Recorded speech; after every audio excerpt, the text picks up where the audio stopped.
Dans cet épisode, je vais m'occuper de mes Silver Swords. On a d'abord la petite que je vais bouturer et on a la grande que je vais rempoter. Et je vais aussi changer son tuteur parce que c'est encore un tuteur en fibre de coco. Je l'ai acheté comme ça. Ça fait un mois que je l'ai, elle n'a pas encore été rempotée, elle est toujours dans son vieux terreau. Donc c'est parti. Je vais vous montrer aussi comment fabriquer un moss pole avec un système auto-arrosant. A tout de suite.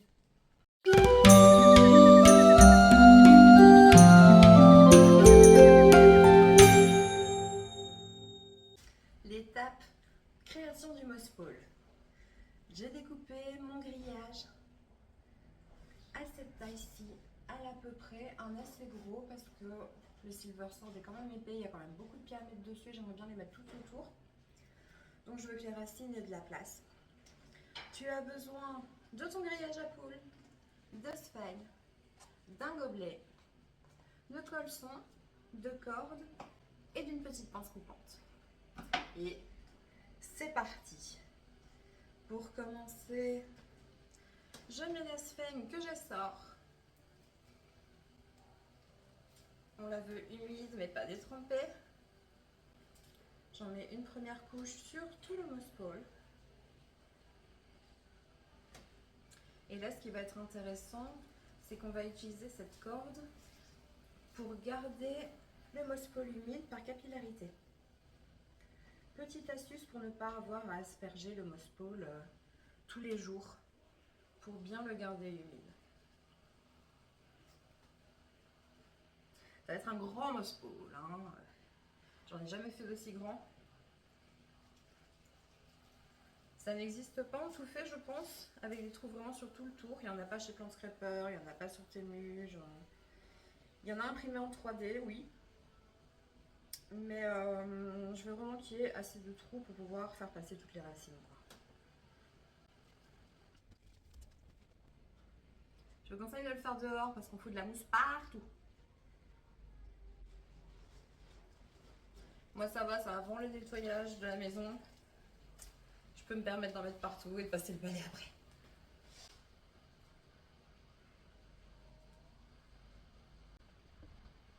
Je n'en mets pas encore sur les bords. Ce sera pour après. Cette étape, c'est fait. Hop, on condense un petit peu. Deuxième étape, la corde. Donc je l'ai coupée un tout petit peu plus grande que le moss pole. Vaut mieux trop grand que trop petit. Je la mets au milieu. Et je rajoute encore de la mousse par-dessus. On veut que la corde soit au centre. Cette mousse, je l'ai faite tremper dans un mélange d'eau et d'engrais hydroponiques. Comme ça, les racines pourront déjà avoir un petit boost. Les racines aériennes sur les philodendrons, les monstera, notamment la Silver Sword en question, elles servent à s'accrocher aux arbres dans leur milieu naturel. Ce sont des plantes appelées épiphytes qui s'accrochent. Effectivement, je n'aurai pas assez de mousse.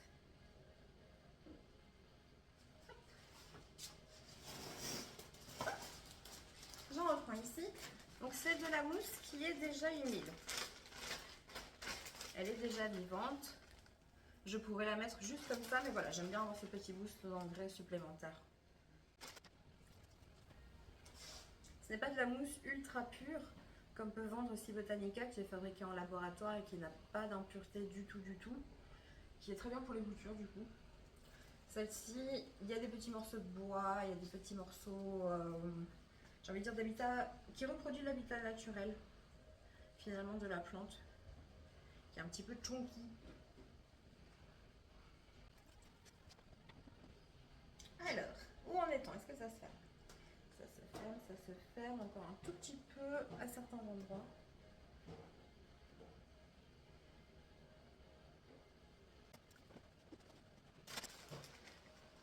Nog een beetje, comme on dit en néerlandais.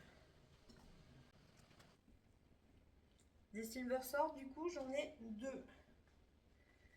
J'en ai une relativement petite que j'ai achetée en septembre, qui a déjà bien poussé. C'était une petite bouture à la base avec 4-5 feuilles, pas plus.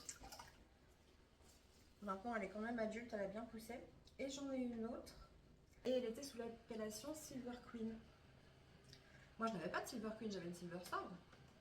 Du coup, je me suis dit, oh, j'ai pas encore cette plante-là, elle est pas chère, elle devrait bien. Donc, je vais l'acheter. Et puis seulement, j'ai regardé sur internet et j'ai vu que c'était exactement la même variété sous deux appellations différentes. Donc, je dis pas que je me suis fait avoir, mais je dis que j'ai acheté deux fois la même plante, ça y est. Ok, là, ça me paraît pas mal du tout. Quand même achever ce que j'ai ici.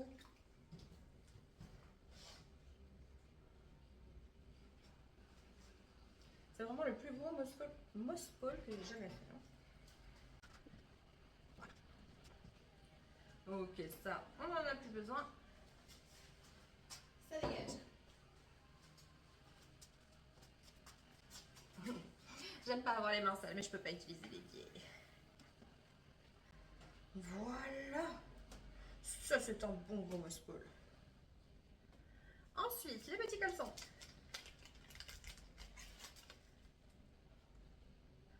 Pour resserrer chaque partie. Au centre, du coup, je dis plus rien. Qu'est-ce que ça dit comme ça? Ça dit bien. Ce grillage, je l'ai coupé et je l'ai plié de sorte à ce qu'il n'y ait pas de petits pics qui dépassent. Pour ne pas me blesser et pour ne pas blesser la plante. Donc normalement, là, il va être bien lisse, bien beau. On serre bien. Tic, tic. Je fais à peu près tous les 8 cm pour que ce soit bien serré. Et une fois que le premier est mis, ça va tout seul. Beaucoup plus facile. Je vous le mets en accéléré parce que là, j'ai rien à dire.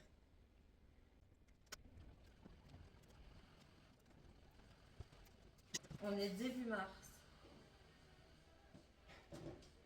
et j'ai chaud. Et voilà, le dernier caleçon est mis. On a le moss pole qui tient. C'est là qu'on sort la pince coupante après avoir tout bien resserré une fois. Pour couper tout ce qui dépasse. Et je fais très attention à ces petits bouts de plastique parce que mon chien a tendance à les chourer. Donc là, je n'en ferai tomber aucun. Je vais même les mettre directement à la poubelle pour être sûr. Voilà! La corde est relativement au milieu. Ça, ce sera le haut du moss pole. Ça, ce sera le bas, ce qui sera dans le pot. Je vais passer un petit peu pour éviter que ça tombe. Donc dans cette partie-ci, il y aura du terreau dans le bas. C'est pour ça que j'en mets pas jusqu'au bout. Pour que ça tienne. Et de ce côté-ci, on aura le gobelet. Qu'est-ce que ça dit? Est-ce que ça rentre tout pile? Moi, je peux rajouter un tout petit peu de mousse.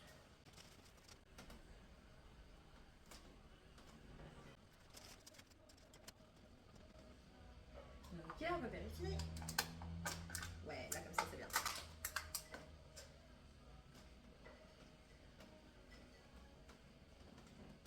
Je crée une petite place pour ce verre.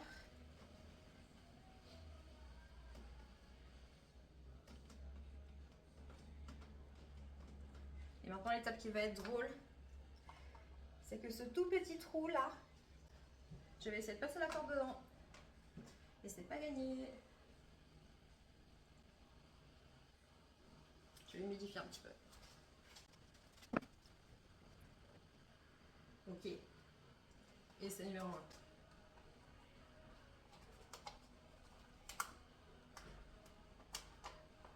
Ça ne passera absolument jamais. Je vais agrandir le trou. Coucou.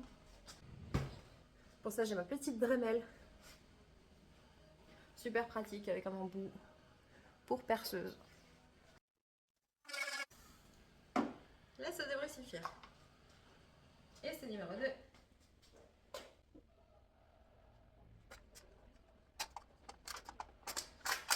avec le gobelet qui se plie parce que c'est pas de la bonne qualité. De toute façon, c'est un gobelet en plastique, ça devrait plus exister. Voilà, c'est de la récup.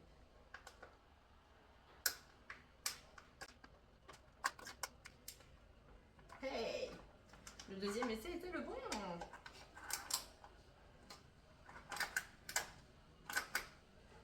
Ok! Très bien ça! Hop, je renforce un petit peu.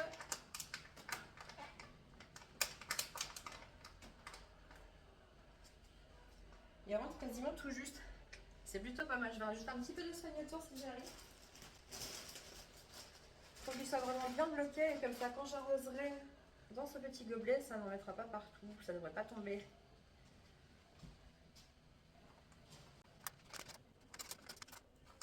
Il y en a tellement qui tombent. Bah, je termine doucement ce spoil et j'en suis pas peu fière. J'ai utilisé quasiment tout le sachet de Sven qui est un sachet de 10 litres. C'est un bon gros mosseball.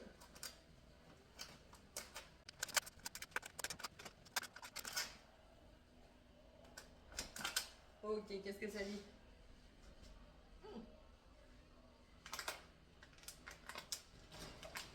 Ça dit pas trop mal, hein?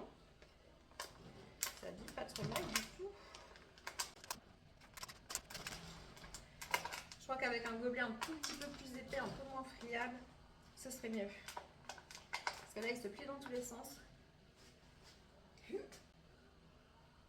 C'est un poil moins pratique que ce que j'imaginais. Ok. L'étape mosseball avec le plus d'astuces possible, c'est fait.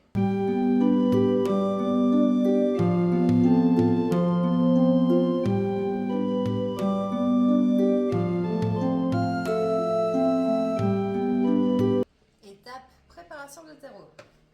Je ne sais pas lequel de ces contenants est le plus rempli. Je crois que je vais avoir besoin des œufs. Je vais commencer par mettre des billes de mica. Pour l'aération et aussi pour la rétention d'eau. J'ajoute de la perlite pour l'aération.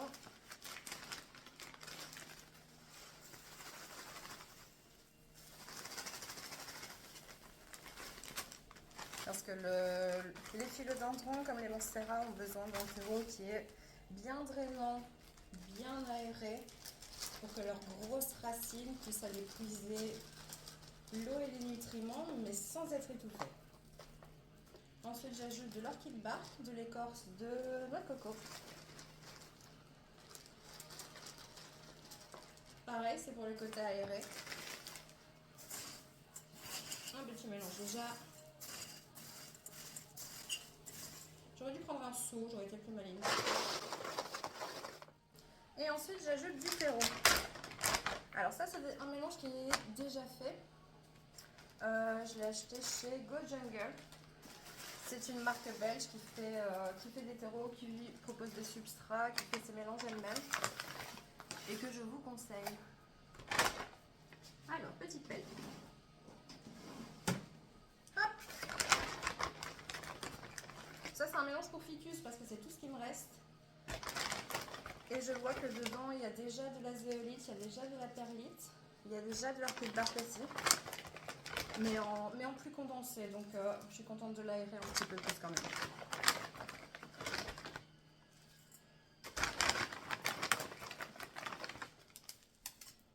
Qu'est-ce que ça dit?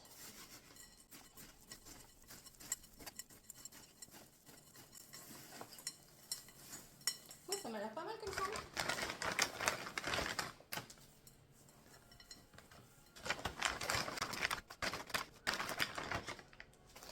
On a une grande plante, enfin plusieurs grands plants. Dans le même pot, du coup, ça y va le terreau, hein, je crois que je vais tout utiliser. Déjà pour l'aspect, j'ai été surprise de tout ce que j'avais utilisé. Je vais déjà pouvoir en racheter.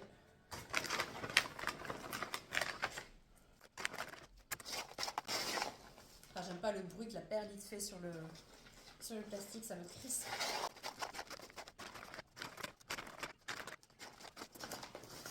Et là, les j'en ai partout. Toujours. Je pourrais faire ça dehors, hein. Mais mes substrats sont ici. Flemme de tout transporter. Alors, on en met partout. Oui, puis on passe la manette. Ok. C'est bien ça. Ok, le terreau, c'est fait. Maintenant, place au dépotage, détutorage. On enlève tout. J'appuie pour décoller un petit peu le terreau du pot.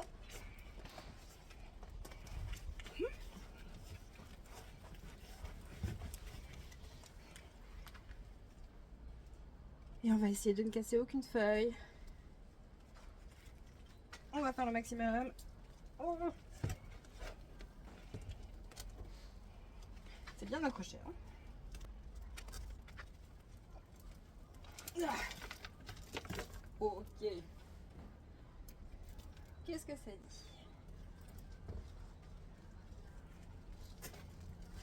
De belles racines, du terreau bien compact de jardinerie, on connaît.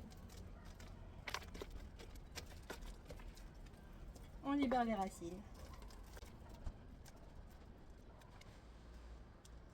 J'ai l'impression de les abîmer beaucoup avec ce que je fais là. Hein. Elles sont pas très fortes.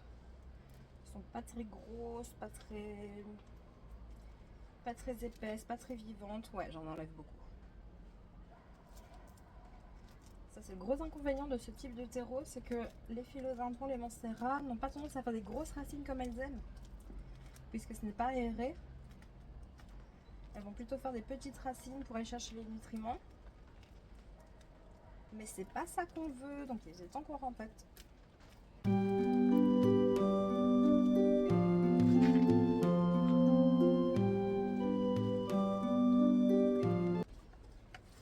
J'ai un premier pied qui est presque décortiqué. Les racines se sont aussi emmêlées avec le tuteur en fibre de coco. C'est pour ça que j'aime pas ces tuteurs là. En plus de ne pas laisser respirer les racines aériennes, elles s'emmêlent dedans, elles essaient de créer une symbiose, mais elles se confondent à la place. Du coup, je suis obligée de tirer dessus. J'essaie de les décoller le plus délicatement possible pour en garder un maximum, mais c'est pas évident.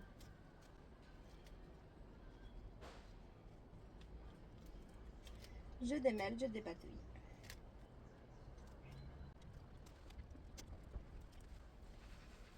Déterrage, on est bon. On voit qu'on a 4 pieds. Non, 1, 2, 3. Autant pour moi, 3 pieds de philodendron silversard. Le terreau ici, comme ce n'est pas du bon terreau, on n'en a plus besoin. Je ne vais pas le réutiliser. Hop, de côté.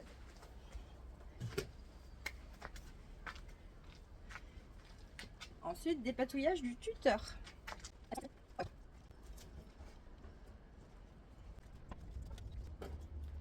Le plastique est enlevé. Est-ce que j'arrive à les enlever du tuteur? Oh, il y a encore des racines qui vont dans tous les sens.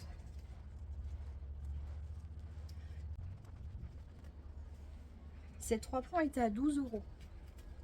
12 € seulement pour 3 plants adultes de Silver Sword avec de belles racines.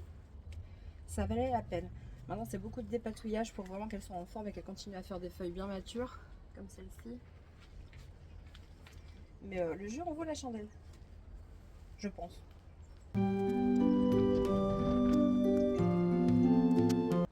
Oh là là, il y a des racines qui sont entortillées dedans, autour, qui passent par le tronc, qui passent derrière le tronc d'une.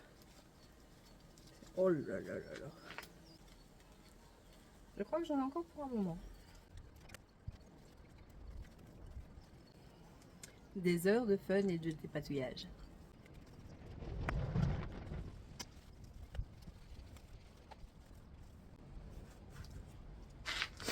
Je crois que j'ai réussi à avoir le premier pied. Oui. Et de 1. Ça va, les racines aériennes n'ont pas trop morflé. Je pense que jusqu'ici tout va bien. Plus que 2. Ah. Et de 2. C'est au-delà du bien accroché là. Et le troisième. Tac tac tac tac. Yay! Le vieux Mospole en fibre de coco, on s'en fout. Ah, punaise. Eh ben c'était sportif. On voit qu'il a été coupé plusieurs fois. Je vais montrer avec celui-ci. Parce qu'on a plusieurs points où la plante a recommencé à pousser. Donc ici, hop, on a eu un premier cut. La plante a continué à pousser ici, mais elle a développé un autre point de croissance ici qui part là-bas. Et ici, pareil. Ce qui fait que sur le dessus, on a beaucoup de feuilles. On a une plante qui est vraiment bien fournie avec seulement un tronçon.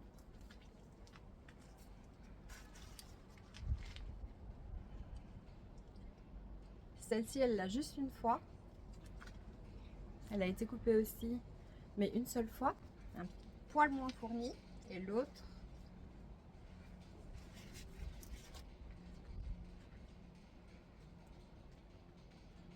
je pense qu'elle est juste comme ça. On voit que ça part d'une toute petite brindille. Et ça grossit, ça grossit, ça grossit, ça grossit. Quand même impressionnant les philodendrons, hein. Je crois que ça reste ma famille préférée. J'enlève ce qui reste de fibres de coco parce que ça me rend malade.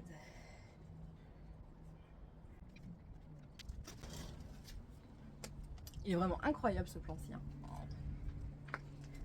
Toute petite branche. Ça vient d'une toute petite branche. Avec juste quelques racines. Un nœud. Comme ça. Et puis bam, bam, bam, bam, bam, bam, bam.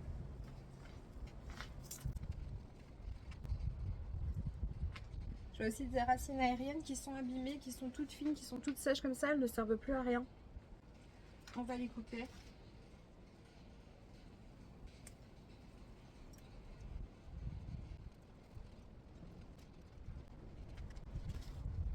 Et voilà, le dépotage, détutorage, c'est fait.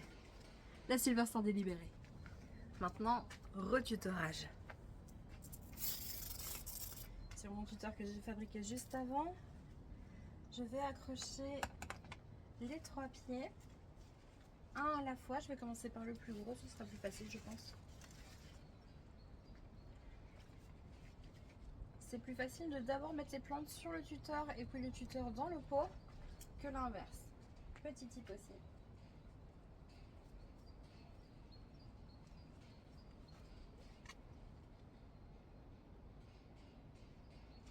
Ça m'a pas l'air mal, je laisse de la place ici pour les racines. Il y a à peu près ça qui sera dans le pot. On va tester.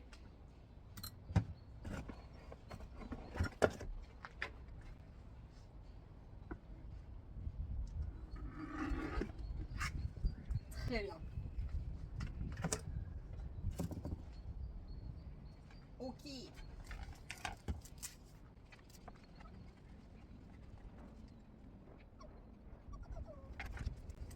Et de là. Alors, ici. On va mettre ça là comme ça.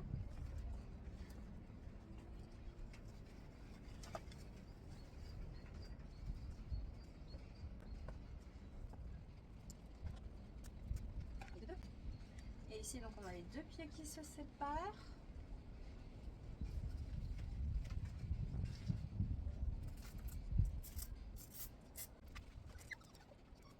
Je vais passer sous la feuille.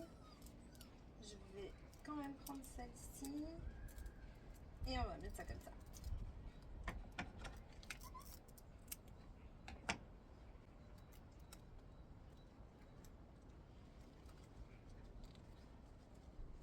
Ok, ça m'a l'air pas mal, ça tient. Petit test. Oui, ça tient, super.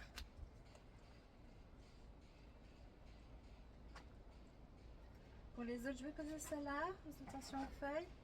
C'est vraiment un gros projet, un gros rempotage que je suis en train de faire à la vache. Ouh. Celui-ci, où sont les racines? Comme ça. Ça m'a l'air pas mal du tout. Cette capacité à tout perdre aussi.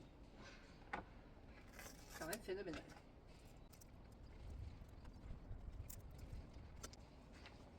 Et maintenant que je regarde, je trouve mon tuteur trop gros. Je me dis que si je l'avais fait un petit peu plus fin, il serait moins dégarni. Mais je vais pas tout recommencer ici.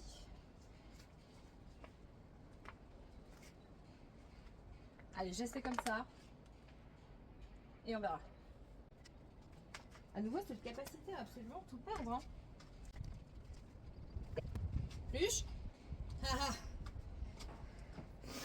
Quand je perds quelque chose. C'est donc mon chien qui l'avait chouré.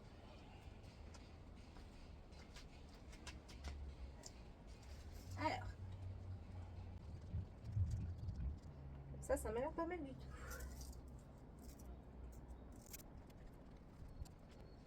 Luche. Ok, ça n'a pas l'air mal. Test, on va voir si ça tient. Et ça tient. Ça donne bien. Ça donne bien. Oui, c'est très bien comme ça. Oui, hein. Ok, je le repose par terre pour qu'il tienne droit.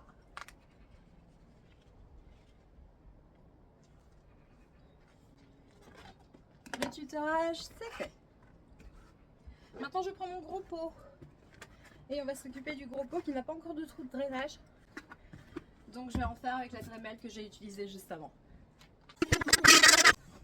J'en fais aussi sur le côté parce qu'à nouveau, aération pour les filets de dindon. Les petits trous, c'est fait. Bon. Ensuite, j'aurai besoin de mon amoureux pour continuer. Que tu me tiennes ça à l'envers. D'accord. Soleil. Oui, hein.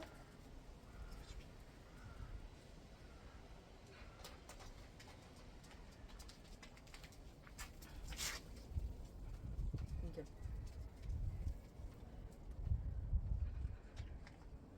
Donc là, monsieur mon amoureux me tient le tuteur à l'envers pour que je puisse venir mettre du terreau dedans.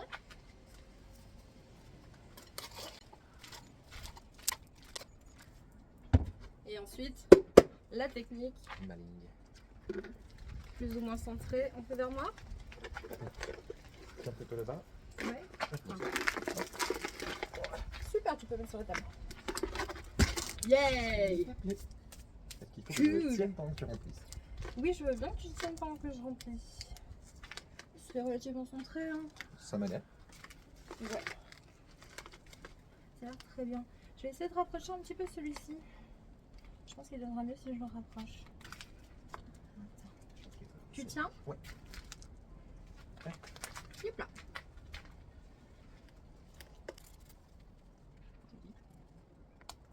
Ce serait plus facile pour toi si on tourne le pot.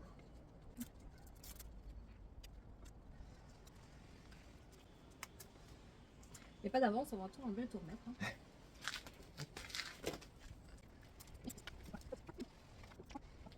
Très bien, tu tiens. Il est très beau. Ça bouge pas. Ça bouge pas. Parfait, Théo.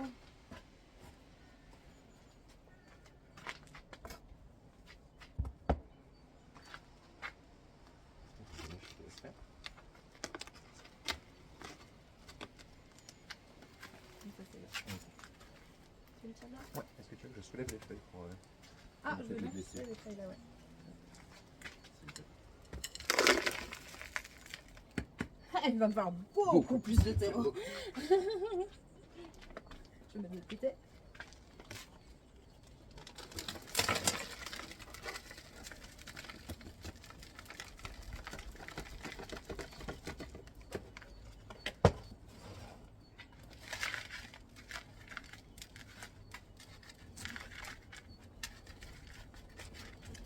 Il va falloir au moins 2 fois plus de terreau. Est-ce que ça tient? Oui. Ça tient. Du coup, petite pause terreau. Terreau, c'est fait. Et je vais continuer à remplir. Fou, je me demande s'il m'en faudra pas encore.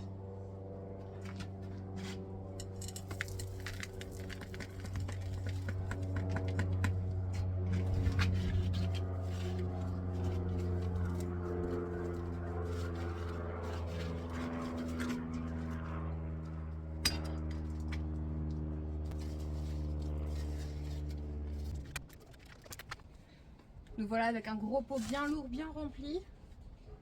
Là, pour tasser le terreau, ce que je fais, c'est mettre le pot dans une bassine pour éviter d'en mettre partout et arroser très généreusement. Comme ça, le substrat va remplir les petites poches d'air qu'il peut y avoir.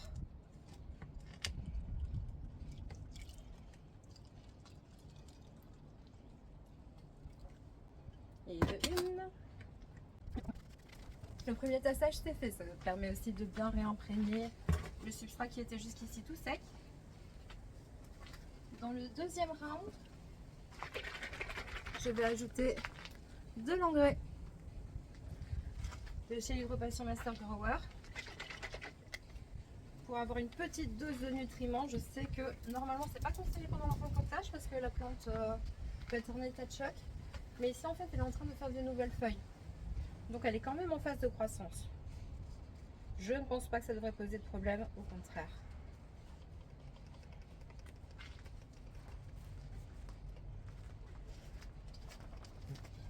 Merci la même madame.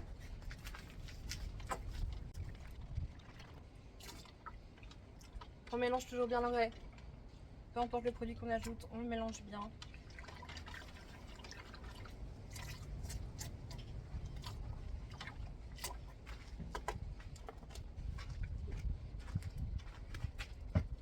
Et c'est reparti.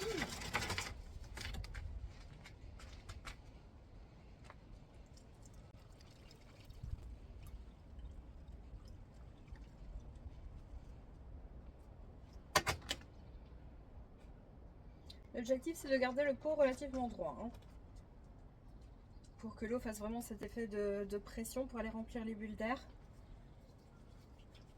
et qu'on voit où on a besoin de remettre du terreau. J'aurais pas besoin d'en remettre, vraiment juste de tasser. Comme ça, un gros pot bien lourd, je vais le mettre sur une soucoupe et ne plus le bouger. Une fois qu'il sera à l'intérieur à sa place.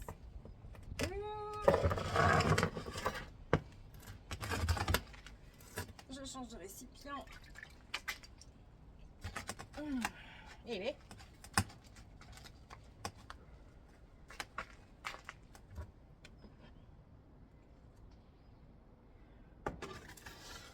Et comme je suis à l'extérieur, je vais en profiter pour refaire le dernier bassinage directement dans la pelouse. Ce sera quand même plus pratique. A tout de suite. Ça y est, c'est rempoté, c'est tutoré, c'est fait. Ça m'a pris un temps monstrueux. C'est du travail. Je suis fatiguée. Mais ça y est, je vais pouvoir le mettre à sa place. Et normalement, maintenant, il devrait s'épanouir à une vitesse fulgurante. Ça devrait se voir assez rapidement. Je vous tiendrai au courant. J'espère que cette vidéo de rempotage des Silver Sword vous a plu. Juste après, je vais bouturer la petite. Mais je vais déjà mettre celle-ci à place et vous montrer ce que ça donne.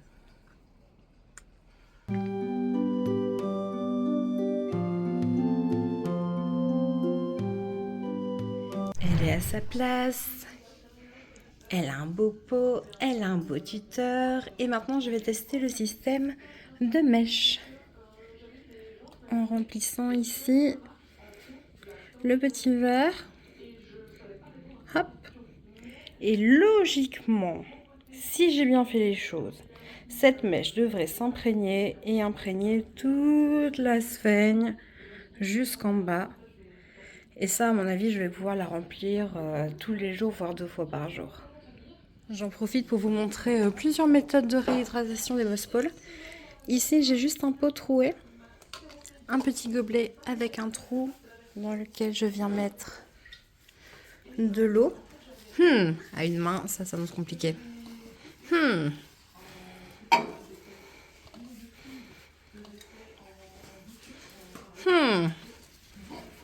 Merci.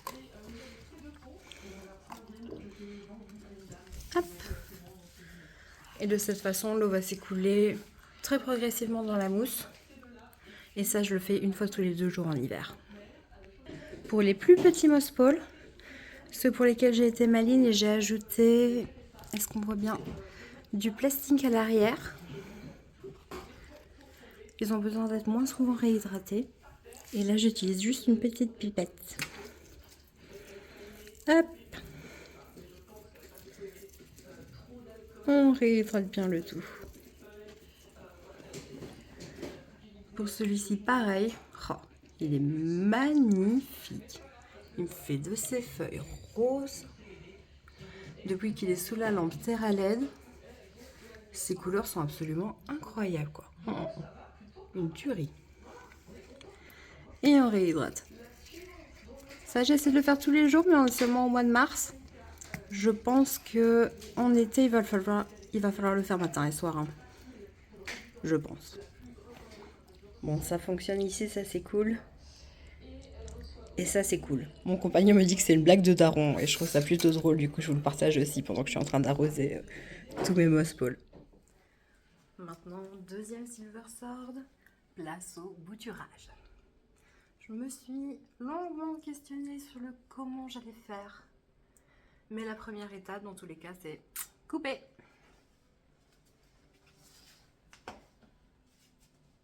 Et pour ça, on désinfecte bien ces ciseaux. Pour éviter d'infecter les plaies qu'on va infliger à la plante. Ça fait toujours mal au cœur de bouturer une plante, de devoir la couper comme ça. Donc on va partir sous les nœuds, sous chaque feuille, sous chaque racine aérienne, et on va faire... Ah, j'ai peur. Allez. Et de une. C'est la plus dure. Donc on voit bien, je suis passée sous le nœud, sous les racines. J'ai quand même laissé un petit centimètre parce qu'on ne sait jamais que ça pourrisse. Ça pourrit quand même assez régulièrement, on ne va pas se mentir. Je mets de côté. 2, 3, 4, celle-ci avait déjà perdu sa feuille. 5.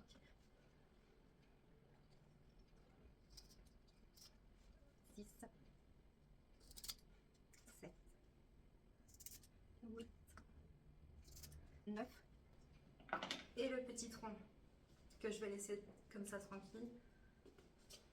Parce qu'il a de belles racines qui passent déjà au travers. Donc je pense qu'il va me refaire une petite pousse rapidement. On part du principe que oui. Maintenant que la plante est découpée, je vais mettre de la cannelle sur le bord pour éviter la propagation de champignons, pour éviter toute infection fongique. La cannelle apparemment c'est magique, hein. Tout le monde me l'a conseillé. C'est vraiment ce qu'il faut avoir pour les plantes. Ça coûte pas cher, c'est miraculeux. Allons-y. Et c'est naturel surtout, et ça on aime. Pareil pour tous mes petits tronçons, je vais les tremper aussi dans la cannelle.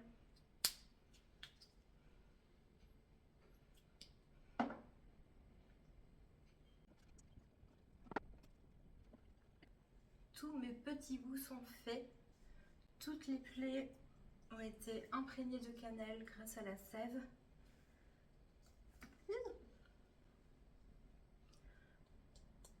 Donc là, je vais laisser en contact à l'air libre. Je vais laisser caloser un petit peu.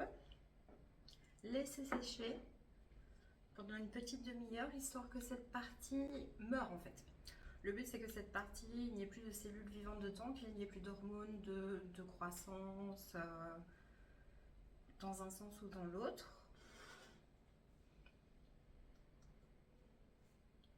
Et que ce soit les racines et le nouveau point de croissance qui réceptionnent toutes les hormones pour bouturer.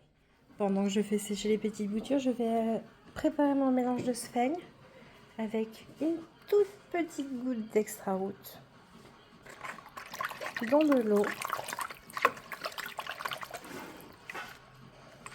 Le but c'est d'ajouter des hormones de croissance pour que les racines puissent se développer.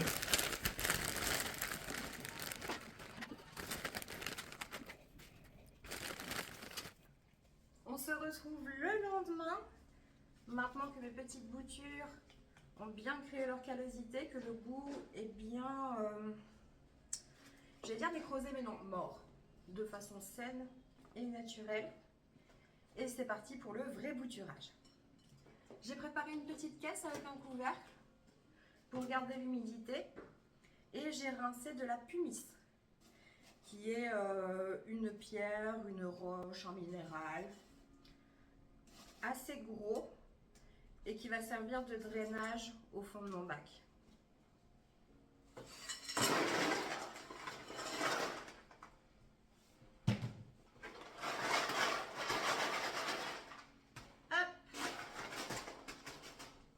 Ça, c'est fait. Ça va servir de drainage et aussi, lorsque les racines voudront passer à travers la sphène, elles seront assez grosses, elles pourront se mettre là et continuer à grandir. Le petit bout ici que j'avais coupé, je le mets de côté aussi. On n'en a pas besoin pour le moment. Et là, c'est parti. J'ai mes boutures. J'ai un petit bol d'eau et j'ai de l'hormone de croissance. Dont j'ai oublié le nom. Auxine. Alors l'auxine c'est pour monter et je confonds avec celle des racines. Bref, de l'hormone de racinage. Pour l'utiliser, je trempe les racines dans l'eau et je les trempe dans la poudre. Hop, on enlève l'excès. Et je fais ça pour toutes.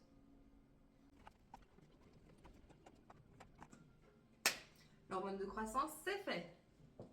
Il n'y a plus qu'à les emballer dans la sphène que j'ai fait tremper hier dans un mélange d'eau et de extra root. Encore plus d'hormones de croissance. On va vraiment essayer de favoriser la croissance des racines. Avec en plus une pulvérisation quotidienne d'extra root en engrais foliaire. Recommandé par la marque Hydropassion. Là, ce que je fais, c'est des petits sushis de sphène. Je fais des petits rectangles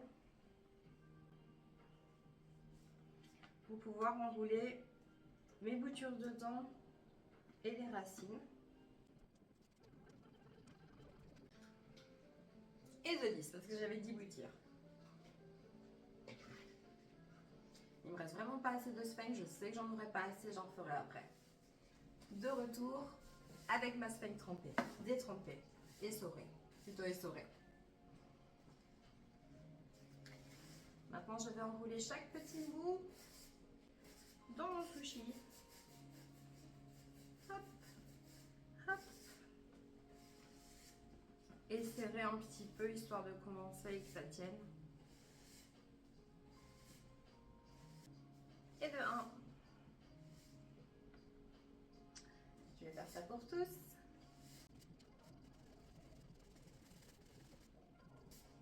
J'avais eu de très bons résultats avec la sphène et l'hormone de croissance pour ma Pink Princess que j'ai bouturée plusieurs fois. Donc là, je réitère, mais cette fois-ci dans un milieu fermé que je vais aérer régulièrement. Et ça devrait être encore mieux, logiquement. Mes petits sushis sont faits. Je sais pas comment j'avais calculé ça, j'étais persuadée d'avoir 10 boutures. Ah, j'en ai oublié une. Oui, donc c'est ça, avec le tronc qui est là, ça fait bien 10, ça va. 10 petits sushis. Je reprends mon bac. Dans ce bac, je vais mettre une première couche de sphène au-dessus de ma couche de pumice. Pumice, je ne sais pas exactement ce que c'est, je crois que c'est de la pierre de lave, mais sans grande certitude. Et puis je vais mettre mes boutures ici comme ça, de sorte... Ah, je pense que ça va quand même dépasser de la boîte, hein. Je ne suis pas sûre de pouvoir la fermer.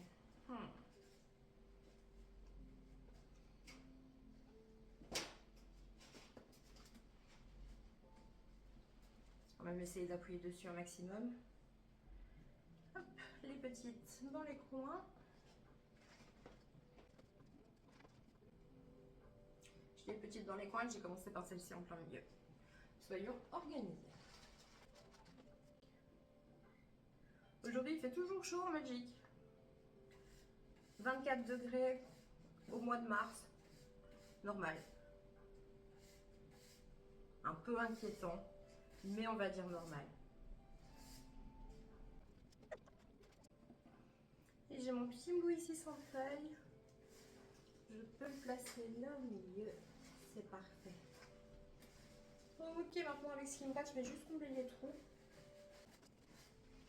Et voilà! Ma boîte de propagation de Silver Sword est prête. Je ne vais pas faire d'aération dedans parce que j'ai pas envie de bousiller cette boîte en faisant des trous dedans.